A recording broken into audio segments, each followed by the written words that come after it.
Well, hello again. We're getting real with Brittany Phelps, talking about her journey in scaling her business, getting up now to 5 locations in a business that often stays very local in what she's building there.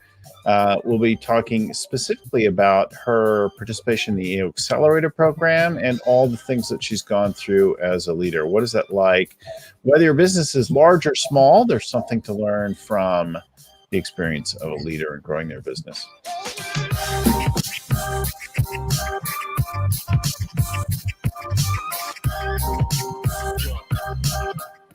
Hi again, everyone. I'm Bill Gallagher, scaling coach, host of the Scaling Up Business podcast. You can find hundreds of episodes like these on leadership and scaling up at our website, scalingcoach.com, iTunes, Stitcher, Spotify, SoundCloud, wherever you go to get your groovy podcast content. We got it there. If we don't have it somewhere, please let us know. We'll get it put there. Scalingcoach.com. Hundreds of shows now and show notes, downloads, special links, all that kind of thing. Scalingcoach.com. These getting real conversations on our show are all about how our leadership has been shaped over time by the growth of the business, the kinds of lucky breaks that we've had, where we've navigated breakdowns and surprises along the way, the things that have frightened us or embarrassed us, the regrets that we've had, and how we're growing and developing as leaders, what we're reaching for. Our episodes are sponsored by the Bay Area Entrepreneurs Organization chapters. They're known as EO commonly, and it's a member-led organization that really provides a place for entrepreneurs to grow, learn, and connect with other entrepreneurs in a peer-led, member-led kind of an organization. I'm proud to have been a member of this group for about 21 years now, with a variety of companies and in different roles in the organization. These members in our local chapters in the Bay Area are then connected to chapters all over the world with over 14,000 members worldwide. So if you want more information about EO, what it's like, whether or not you should join or all that, you'll find that at eonetwork.org. So listen in now as we talk with Brittany Phelps about her experience in growing and scaling her business. Welcome to the show, Brittany. Thank you, Bill. So glad to be here. Thanks for joining. So you are in Colorado somewhere, right? I am. I'm in Summit County, Colorado. And with the tan on your face, I'd say you've been skiing or outdoors recently. Skiing and biking. Nice. I'm jealous of that. I have not skied at all for the last year. I kept thinking I would go, but it was a little complicated with the COVID, and I suppose I could have found a way, but I have been at the beach more than the... Oh, that's a good trade. It's not a bad, yes. But, I do like to mix it up. Like in the winter, do more skiing. In the summer, then spend more time at the beach, but then escape either one, right? Mm-hmm. Like to go in the winter off to Hawaii or something, and then I don't know if there's an equivalent, right? You have to go very far south, get down to Australia or New Zealand to go skiing or something Chile in the summer. Mm-hmm. Yeah, never been. Awesome. So we're going to talk about your business. Let me just tell a little bit about Thrive Yoga Studios, right, is the business. Yep. And she's building a franchise group of yoga studios, and you'll speak to that a little bit because so many are very independent or just very regional, and then there have been some national chains, but you're doing yours a little bit differently, which I think is cool. She's a runner, skier, mountain biker, dirt biker, yogi. Loves integrating all of these things together. Started in Crested Butte, Colorado, then moved on to, how do you say that other town? Fruita. Mm-hmm. Fruita, Colorado, and then has grown on to that now, even in College Station, Texas. She works on getting a community and a business that's as representative of the work, and yet scales, and has this Pranapreneurs Conscious Business Mentorship Program that you'll talk a little bit about. So before we start about what Pranapreneur Conscious Business Mentor, it's a whole mouthful, right? Pranapreneurship. Why'd you start this business? Why this business? What were you doing before? Sure. I had a pretty extensive background in sales and marketing for smaller mountain bike, outdoor adventure, travel and tourism companies. And I was also a yoga instructor. I have been since I was in college. Yeah. And always knew the benefits of yoga and bringing those principles to the world. And so I had an opportunity to do so, and had an opportunity to kind of test the waters of entrepreneurship. And so I did. Now, what was the impetus, or was there like a shop came open, or somebody wanted to sell their business, or what created that first moment? Yeah, I'd be happy to share. It's a pretty cool story. So I was working in the mountain bike industry in Fruita, and decided I wanted to do a winter in the mountains. So I moved to Crested Butte, Colorado. And Crested Butte is this amazing mountain town nestled. It's really like 14 miles away from Aspen as the crow flies, but it's really hard to get to otherwise. And there was this great yoga studio that was there. And I fell in love with it, and I spent all of my time going there, and had formed a great relationship with the previous owner. In a side conversation, she just said to me she wanted to move on and try something else. And without even looking at the facts or the figures, I just jumped on it like, oh, I could do this. This could be my chance. So I fell in love with that community. And 8 months later, I had acquired that small business. That's really cool. So the obvious question, what about the last year? What have you done through COVID? How have you dealt with that?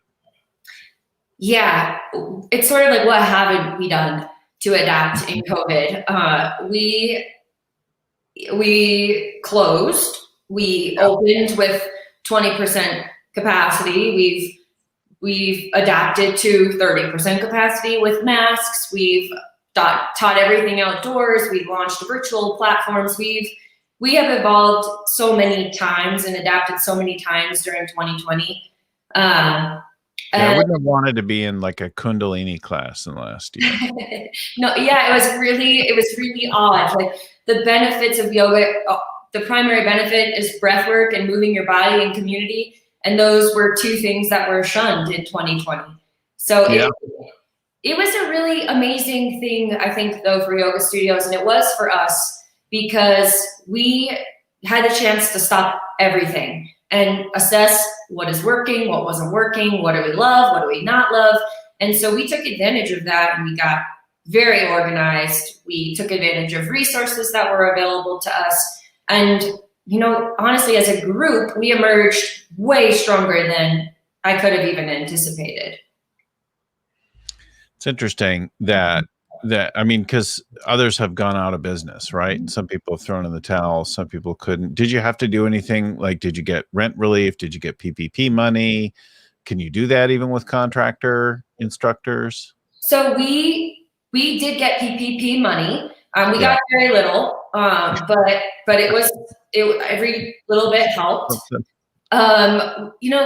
We were really lucky. I have a hilarious story of how I bought the business, and I made for whatever reason, I heard this like Tony Robbins podcast about recession proofing your business. And I took that very seriously from day one. And so I worked very hard for 3 years to make sure we had no business debt. And when COVID hit, we were in an okay position financially. Because you didn't have the debt, right? Yep. And so our landlords, everyone was great to us. They offered us to what would you say, like, spread out our rent for the next few months, which would be the next few years. And I turned that down just because I had money in the bank and I was able to pay our rent, and I didn't want to stretch that debt any longer than I needed to. So And, in COVID, I ended up, because I was able to close my locations for 3 months, I had the time to build an operations manual, an HR manual, staff manuals, redo our websites. Like, I got so organized that we closed. Because of COVID. Because of yeah, really good. Yeah. And so we closed March 11th. We closed our 3 locations. And then by April 15th, I franchised my first studio. And then we opened in June, and by September, I franchised the second. So that pause was imperative for me, really, to be able to scale. Isn't that interesting? So what would you say was harder, getting into the business and funding it initially, or dealing with the COVID restrictions? 100% starting the business, because this is hilarious. I'm so glad you asked me this, because with COVID, it was like the whole world was experiencing the financial crisis and your doors closing. But with business startup, I was going on character. I was going on my forecasts. I didn't have the rest of, like, the banking and lending industry was not about saving small business necessarily. So, like, to be able to fund the business, create proof of concept, just build my character, build trust, build community was exhausting, and that was like 3 years of all day, every single day. So I laugh because I'm grateful that I've had both. I've had the opportunity to experience both of those challenges, but. It's interesting. What would you say has been your luckiest break so far? Ooh. I've had a few, and I'm going out on a limb here, but I feel like I'm just on the verge of my luckiest break right now. Through EOA, through my accountability coach, he just connected me with a woman who has 20 plus years of growing boutique fitness franchises and units. And so we just started meeting, and I feel like I found the perfect mentor, the right contacts. So I'm really excited about where we're heading with that. Yeah, interesting how a connection can be one of our luckiest breaks, making friends with someone who knows something that we never realized we needed to know. So talk about your experience in the EO Accelerator program. How long have you been in the program? What have you been applying from it? Where have you been benefiting from it? Sure. I joined, I think my class, or my group, began, my first learning day was in April of 2020. And so I've been able to do 3 learning days, or 2 learning days, and our third is this Thursday. And those have been exceptional. My accountability, just to be able to apply the content that I'm reading to those active working sessions has been really productive. Like I said, my accountability group, my coach has really perfect connections for me, and he's been very willing to introduce me to all the right people. And so for our listeners, the accountability groups are a group of peers with a volunteer coach who's just got a little bit bigger business, who's helping the group move through the work of the program.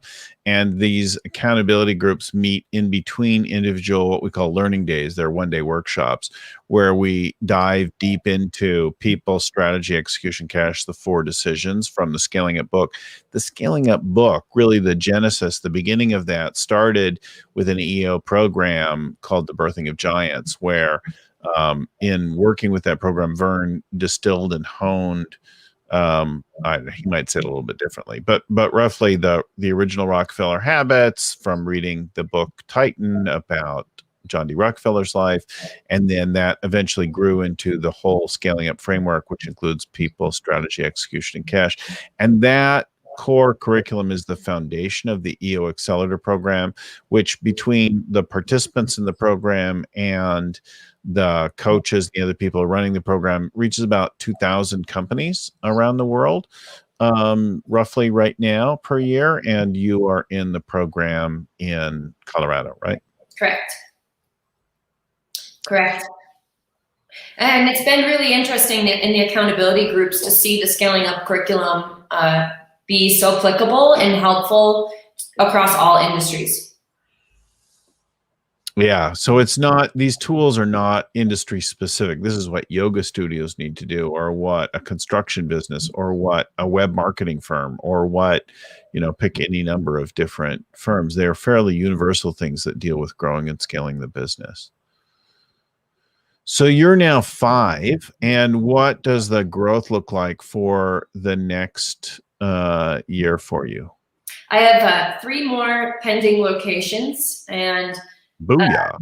Yeah, it's really exciting, and moving more towards urban destinations. Right now, all of my studios are in smaller towns.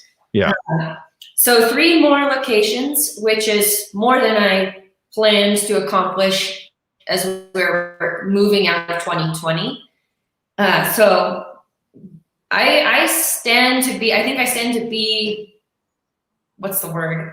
Like, corrected on what I thought we would accomplish in a year's time. Yeah. And which of the tools or decision areas is impacting you the most? How is that showing up? What are you doing or not doing of these things? Where has it shifted your business? Sure. Execution, hands down, has been one of the most profound tools for me right now. In less than a year, I've gone from being the owner-operator of numerous studios to being the owner of a brand, to be developing this onboarding system, and then having this onboarding system even need to scale to meet the demands of more studio owners than I originally anticipated. So in so many ways, execution is helping me systematize not only what's happening in the studios, but also what's happening within the brand. And more specifically, I lean on the 10 Rockefeller habits. I look at them at least monthly, just as a checklist and reminder of what needs to happen within my organization as the brand, as well as what needs to happen within the individual locations. I've coached billion-dollar public companies that are not doing it with the same rigor. You're doing it, so I appreciate that. You're digging in deep with it. So you're using the rock habits as your checklist on things. You're implementing the process. You're becoming more of a worker on the business than in the business, and shifting that over time. So you've been in it for about a year now, the Accelerator program? Yep. We're coming back on Execution Day right now in the next quarter as we speak and record this today. Many people will hear this as our Accelerator participants around the world are going through that deeper dive. So you're about to hear kind of some of the same things and then some new things in the world of execution. And you just came out of the People Day right now, right? Yep, absolutely.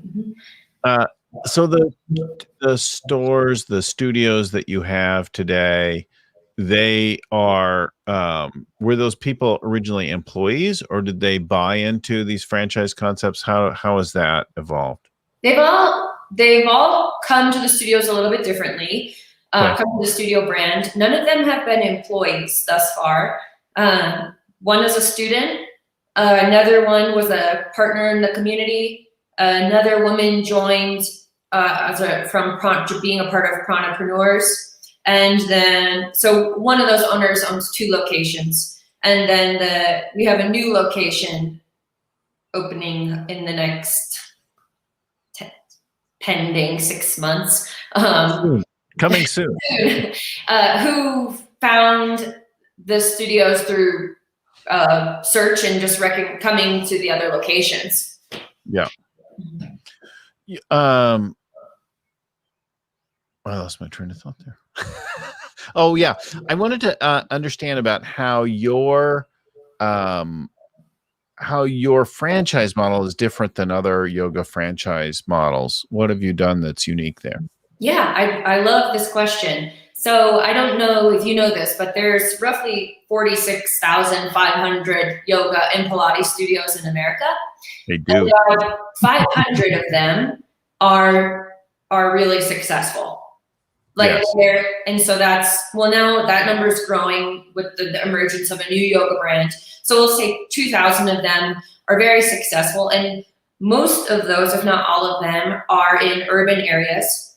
They are franchised, and they rely on volume. So they may not even be necessarily super profitable, but they're having respectable income and revenues. So Thrive Yoga Studio is what I'm excited about. Is my passion was to be able to put a yoga studio in every community that desired one. And so that means it's not the template, and the business model isn't just based on volume. In fact, we can build studios in communities with we factor in about 4 students per class. So we can build a profitable studio in a very small community. So hopefully, because you can do it with fewer people. Yep. And does that work for the yoga instructors? It still works. Actually, we are very proud that we pay our teachers very well. We don't cap their earnings. So some of our teachers, like in Crested Butte, can earn up to $200 a class. So because they're putting a lot of people in the class. Mm-hmm. Yeah. Yep. And they're developing their following.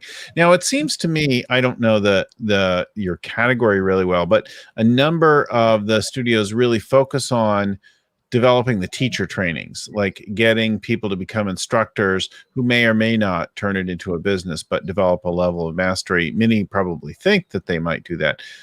Is that good or bad? What are your thoughts on that?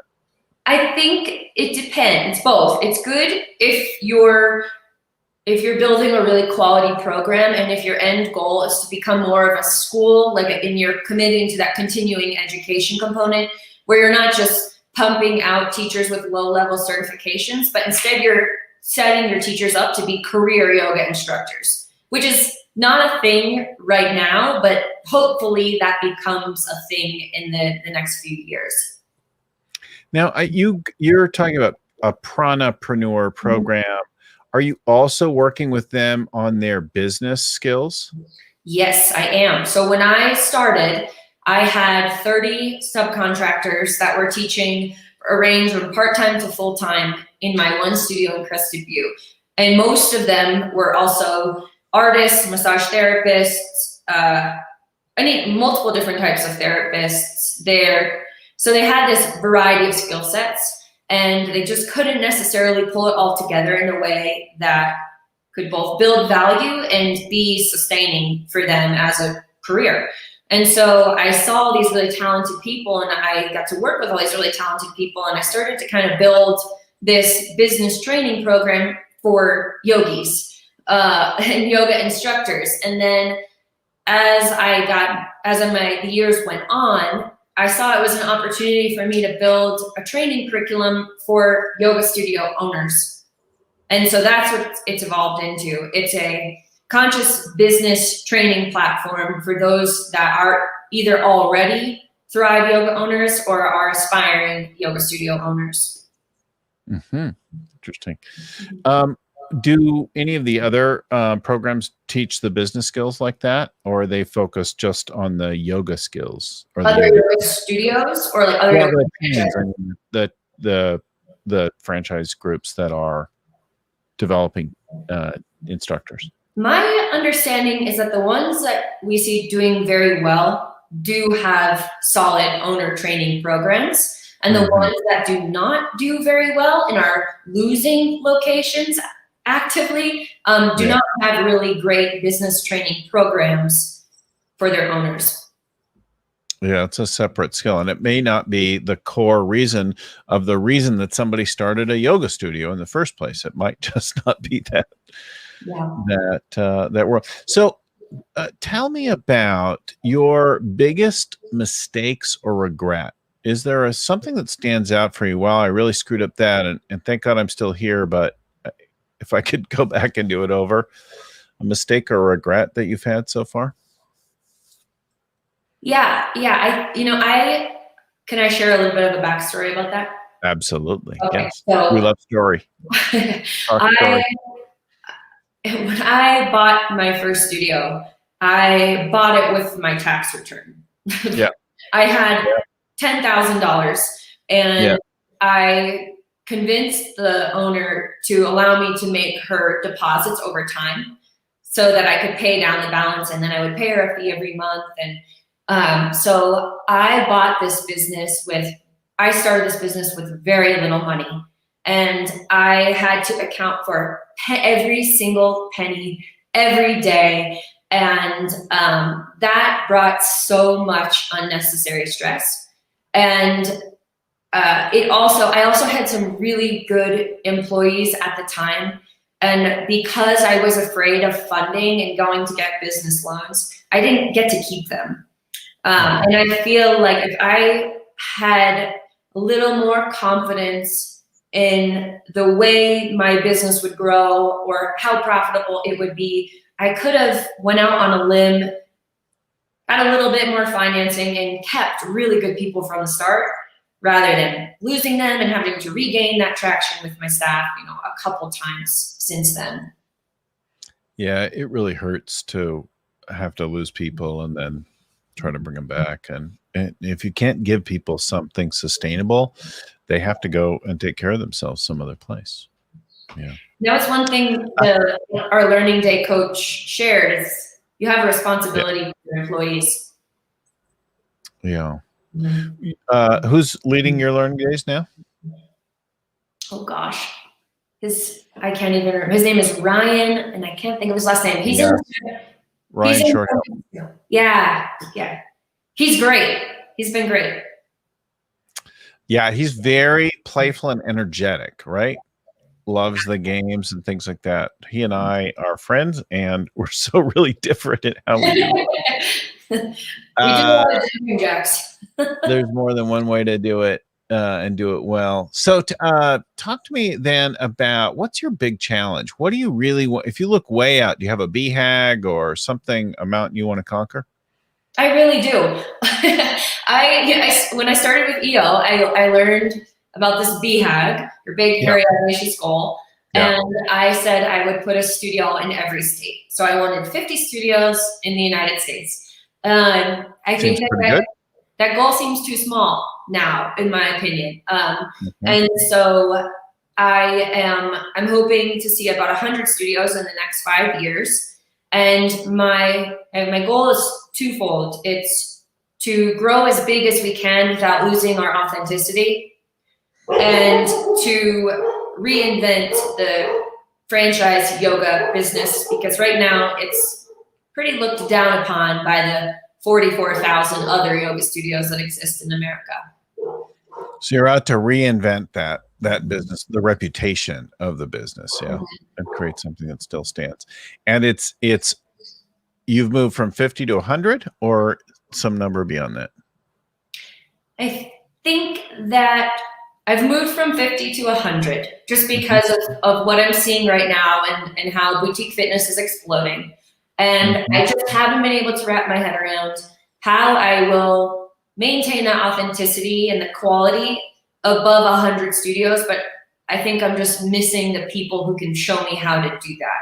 So I'm holding it to 100. Yeah, you don't have to look at the stats to realize something's going on, because everywhere you look, there's something opening up, whether it's a yoga studio or a spin studio or an Orange Fitness or some other kind of thing like that, right, is popping up everywhere. And these little boutique things where people CrossFit, right, everywhere.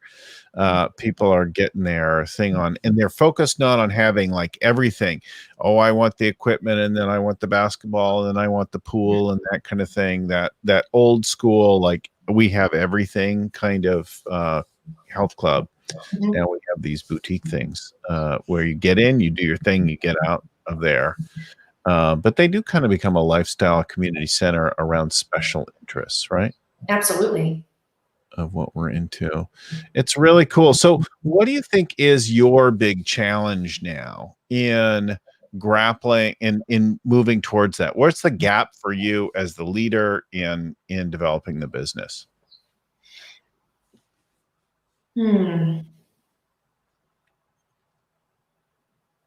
What are you not good at? Where do you need something?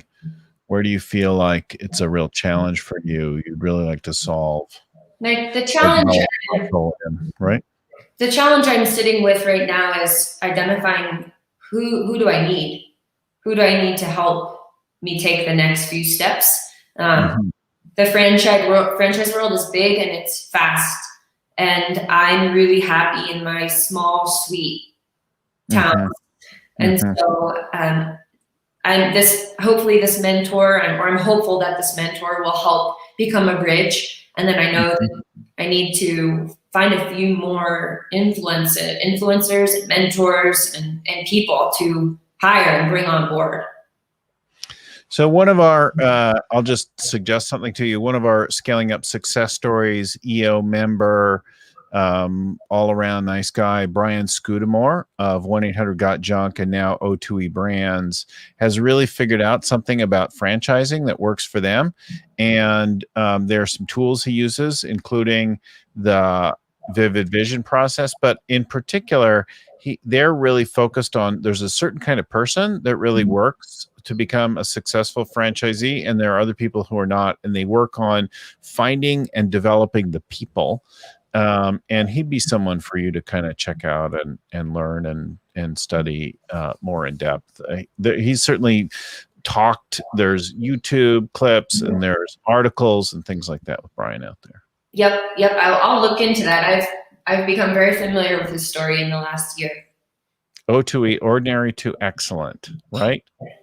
Absolutely. Yeah, that's a really awesome story. I want to remind everyone that this show is sponsored by the Bay Area Entrepreneurs Organization chapters, EO members. Remember, EO is a member-led organization, best place for entrepreneurs to find the peers to connect and learn and grow with. And I've been a member of the organization for 21 years now. Oh my God, I'm a lifer. We're in each of our chapters connected to over 14,000 members around the world with access to their connections and their friends. And we have this thing called intimacy where we naturally help each other and are open and connected with each other. It's really remarkable. You meet somebody from Pakistan or from China or from the UK or whatever, and suddenly you have a capable new friend who gets your world and gets who you are. If you want more information about EO, whether it be the Bay Area or somewhere else, visit eonetwork.org and to get more information. I want to give big thanks to Lucy Summers there, helping in the background produce our show, get our guests prepped and scheduled, and our shows distributed and all that kind of thing. If the show is helpful to you, please share it with somebody else so they get some help too. And if you enjoyed it, like it, subscribe to it, give us a review. If you subscribe either wherever you get your podcast or on our website, you'll get them every week automatically, and you won't miss a one. We do 3 a week, a little bit different format for each of the 3. So there's a tip on Tuesday, there's a deep dive, and there on Wednesday, there's a Getting Real show every Sunday. And of course, now we record them live, so you can watch the live streams and get that too on YouTube and Facebook. You can also drop us an email to info@scalingcoach.com if you want to give us some feedback or connect to anyone or suggest something or whatever. Info@scalingcoach.com is your email. All those episodes and more at scalingcoach.com. Big thanks to Vern Harnish, as we said, author and creator of the Scaling Up Framework. The audio is edited by Albert Burge at Podfly Productions. Our show notes are written up by Ayn Codina and proofread by Tim McGowan. I want to thank Brittany Phelps for joining us today and sharing about your show. If you want to find more information about Brittany, thriveyogastudios.com. Thriveyogastudios.com. Learn all about her business. If you're in that business, you're like, oh, I want to have one of those franchises right away. Talk to Brittany. Thanks again, everyone, for listening and watching. Keep scaling up. Bye-bye.